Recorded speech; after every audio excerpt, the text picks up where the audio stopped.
নমস্কাৰ, মই বাস্তু কনসালটেন্ট অৰ্পণ দত্ত। আপোনালোকে যদি মোৰ চেনেলটো এতিয়াও সাবস্ক্ৰাইব কৰা নাই, সাবস্ক্ৰাইবটো যেন কৰি লয় আৰু বেল বুটামটো দবাই লয়। আজি মই আপোনালোকক এখন ঘৰ বাস্তুসন্মতভাৱে ৰং কেনেকৈ কৰিব পাৰি। মোক বহুতে প্ৰশ্ন সোধে, মোক বহুতে ফোন কৰে, বহুতে মেছেজ কৰে। যিহেতু স্ক্ৰীনত মোৰ নাম্বাৰটো দিয়া থাকে যে আমাৰ পাকঘৰত কি ৰং কৰোঁ, আমাৰ বেডৰুমটো অমুক জেগাত আছে কি ৰং কৰোঁ, আমি টাইলছ কি ৰং লগাওঁ। এতিয়া মই কৈছোঁ বেডৰুম, বাথৰুম বা পাকঘৰ বুলি বেলেগ বেলেগ কালাৰ নাথাকে। এটা এটা দিশত এটা এটা কালাৰ বহে। যেনেকে ঘৰখনৰ এটা ৰুমত 4খন ৱাল আছে, 4খন ৰুমৰ ৱালৰ কথা মই কোৱা নাই।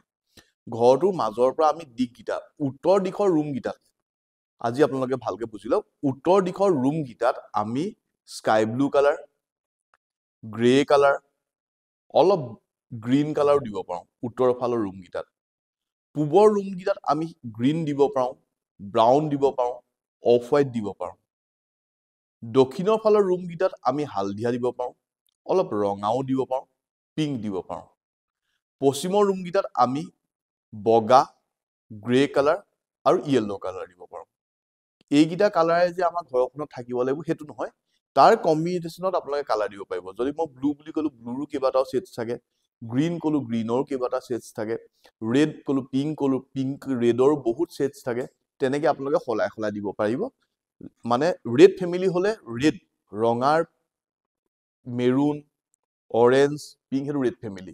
সেউজীয়াও যদি ক'লো, সেউজীয়া ডাৰ্ক থাকে, লাইট থাকে, অলপ তেনেকে আপোনাৰ য়েল্লোৰ কেইবাটাও ছেটছ থাকে। আৰু এটা কমন কালাৰ, যিটো কালাৰ আমাক খুব পজিটিভিটি আনে আৰু ঘৰখনৰ কাৰণে ভাল, সেইটো হ'ল অফ হোৱাইট। অফ হোৱাইট কালাৰটো যদি আমি দিব পাৰোঁ, ঘৰখন খুব শান্তি হয়, পজিটিভিটি আহে।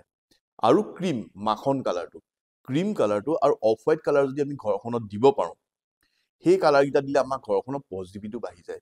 মই যেতিয়া প্ৰথম বাস্তু কৰিছিলোঁ, শিকি পেলাই মই যেতিয়া ফাৰ্ষ্ট ষ্টেপ লৈছিলোঁ ঘৰত, মই ঘৰখন এবাৰ অফ হোৱাইট কালাৰ কৰিছিলোঁ। অফ হোৱাইট কৰাৰ পিছত মানুহ আহি পেলাই বহুত পজিটিভিটি ফিল কৰে।